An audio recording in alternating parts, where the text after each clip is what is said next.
पिछले कुछ हफ्तों से ईरान समर्थित यमन के हूती विद्रोहियों ने इजराइल पर अपने हमले तेज कर दिए हैं। इससे इजराइल में जबरदस्त खलबली मच गई। वक्त बेवक्त हूतियों की मिसाइलें इजरायली आसमान को चीरते हुए आ धमकती हैं। हूतियों के ताबड़तोड़ हमलों से इजराइल में दहशत का माहौल है। हूती विद्रोही यमन से इजराइल के कोने कोने में अपनी ताकत दिखाने से पीछे नहीं हट रहे हैं। इजराइल के एक से बढ़कर एक एयर डिफेंस सिस्टम तक भीगी बिल्ली बन गए हैं। यमनी लड़ाकों की खतरनाक मिसाइलें आयरन डोम जैसे सिस्टम की नाक के नीचे से इजराइल में तबाही मचा रही हैं। हूतियों की बढ़ती ताकत को अब ईरान का भी पूरा समर्थन मिल रहा है। अब ईरान के टॉप अधिकारी तक यमनी लड़ाकों की हौसला अफजाई करते नहीं थक रहे हैं। इस्लामिक रिवॉल्यूशन गार्ड्स कॉर्प्स के चीफ कमांडर ने भी हूतियों के हालिया हमले की जमकर तारीफ की। मेजर जनरल हुसैन सलामी ने गाजा में इजरायली हमले के बीच फिलिस्तीनियों की बहादुरी और साहसी से रक्षा करने के लिए यमन के हूती विद्रोहियों को सराहा है। उन्होंने कहा कि आखिरकार जीत हमारी ही होगी।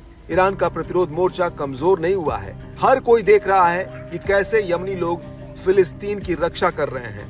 हर शुक्रवार को गाजा के समर्थन में मार्च निकाल रहे हैं। सलामी ने यमनी लोगों की दृढ़ता और ताकत पर जोर देते हुए कहा कि हूती विद्रोही पहले से कहीं अधिक मजबूत हैं।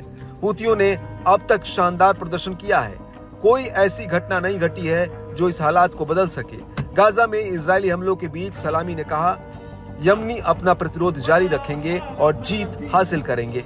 खास बात है कि यमन और इजराइल के बीच की दूरी करीब 2000 किलोमीटर है।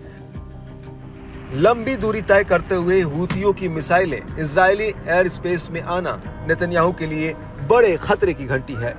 मालूम हो कि हाल में हूती विद्रोहियों ने इजराइल में हाइपरसोनिक मिसाइल से भी बड़ी तबाही मचाई है। बीते दिनों हूती लड़ाकों ने इजरायली राजधानी तेल अवीव में घुसकर बेन गुरियन एयरपोर्ट को निशाना बनाया था।